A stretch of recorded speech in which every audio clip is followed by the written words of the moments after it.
So 3 reasons why I don't hold XRP in my portfolio. Hi everyone, my name is Zach and welcome to my channel. For those of you who are new here, I am a popular investor of eToro where I manage over $15 million. Just remember, none of this is financial advice, and if you need help, please seek an investment professional to help you with this. So today we're talking about XRP. Now, a lot of people hold XRP and I personally don't. Well, here I'm going to give you 3 reasons. The first reason is, of course, because everyone is really hyped about the SEC case potentially ending really soon. And because XRP was delisted from a lot of major exchanges, with the SEC suit being lifted, there's going to be a lot more inflows into XRP. Unfortunately, I don't like this thesis. And let me hand it over to my trusty assistant ChatGPT to show you why. So first of all, you can see that major exchanges have already relisted XRP. And the second reason is this constant dilution. And even though there might be more liquidity coming into the XRP system by people buying from the exchanges after this SEC debacle is over, you can see that XRP actually has a daily dilution value of quite a bit. So what they do is they unlock tokens gradually, and this goes back and it's mostly owned by Ripple Labs. And this proves to be dilutive because what happens is the number of circulating tokens actually goes up. The supply goes up, but demand remains the same, prices drop. Now, I can argue this is true for Ethereum as well, which I hold. And you can see here that it does have a pretty significant dilution value as well. So this dilution can partially be offset by the fees that are being paid.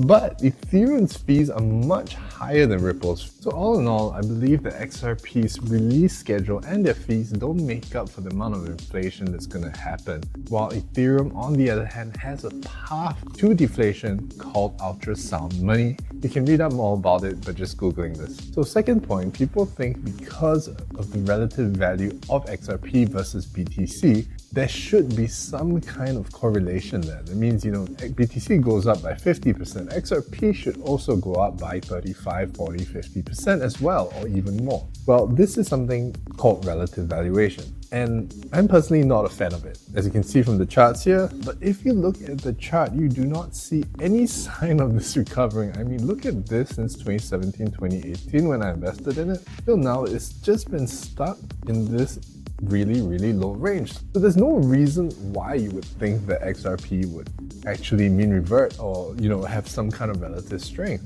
Even if you look at one of the currencies that I used to love to hold, Polkadot, it's also had this similar pattern of not getting out of this really stuck range of these really low valuations. So having said that, I don't think XRP is going to go up just because of relative valuation. So I don't know if alt season is going to happen again, but I do know this: relative value doesn't need to always play into effect, and I don't think it'll play into effect in this case. After all, if we look at why Ethereum and Bitcoin have been going up, this is really because of ETF flows, and I don't see the same thing happening to XRP. Okay, and on to the last reason why I don't hold XRP. But before that, quick note, if you like anything I'm saying here, or you're interested in seeing how I invest my money for myself as well as 9,000 other people on eToro, do check out the description in the link below. You can also try a free virtual account on eToro and just try it out for yourself and see what a great platform it is. Okay, the last point I wanted to bring up is that a lot of people talk how the banks are going to use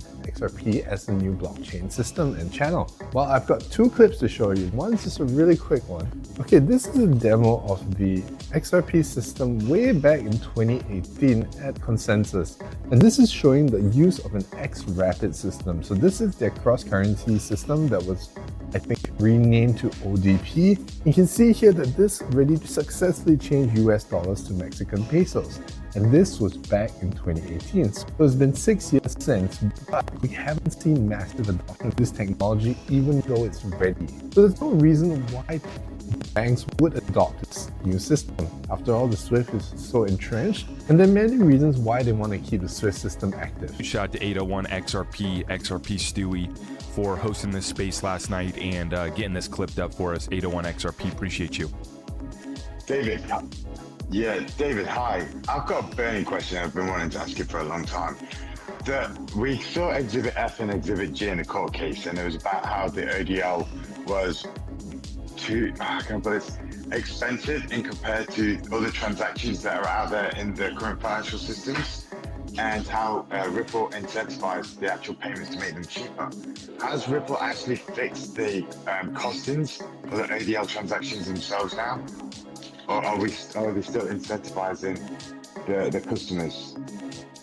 So it depends which markets and which customers you're talking about. Some markets where some places incentives are still necessary as we work, pretty aggressively to drive costs down. Obviously, it's a huge priority for us to drive down the costs.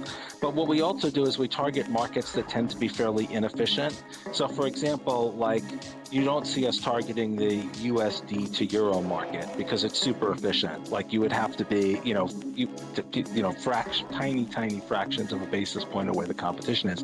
But you see us more in markets like USD to MXN, where those markets are less efficient, and so we don't have to be as economical to compete with them. But I think the problem is what happens when people compare the prices is they don't compare all-in prices. So for example, one of the big advantages of ODL is that you can keep one pile of USD or XRP for multiple corridors, and you don't have to balance, over weekends. And if you do a fair job of including things like the capital savings, then the economics look a lot better. But some of those economics only matter, like that advantage of the economics only matters for a customer that has multiple corridors. So it's also, to some extent, us targeting customers that have needs that it matches. So that's one of the reasons why we pivoted from banks. In the very early days, we thought the right targets for ODL were banks, and we pivoted to non-bank financial institutions and sort of payment services companies because they have a higher cost of capital. And so those capital savings, and of course the ability to perform transactions on weekends, 24/7, 365, those other benefits kick in. But the economics are complicated. So for example, in the US market, there's lots of liquidity between USD and XRP. And so you can make large transactions and the spreads are tight. Whereas like in Philippine pesos, there isn't as much sort of native liquidity. And so in some cases, like Ripple has to incentivize market making, which we can do by lending XRP. And so that's another interesting thing about the price. Like our cost to lend somebody XRP is zero. Our cost to have XRP sitting somewhere so a customer can get XRP instantly when they need it is zero. But you can't, when you calculate like the economics of ODL, do you include like our cost for those things, or do you include fair market cost for them? To some extent, like one secret weapon that Ripple has is we can keep XRP everywhere at literally zero cost. So if like a customer wants to buy XRP on demand, we can leave it ready for them at literally zero cost. We can pre-fund multiple places at literally zero cost. But it's not fair to count that as zero cost, in the economics. So the short version is the shorter version is that it's complicated, and the economics depend on how much value you assign to things like the cost of capital and the need for pre-funding. The two important points I want to take away from that. First of all, you heard what you said, that Ripple is no longer targeting banks. Instead, they're targeting non-bank financial institutions. So this banking narrative really doesn't hold any water. It's not from myself, it's from the CTO himself. And secondly, if you hear what he says, they are still subsidizing transfers, which brings us back to our first point about emissions and fees not really catching up, making for a good business use case for the Ripple token. So these are three reasons why I don't hold Ripple.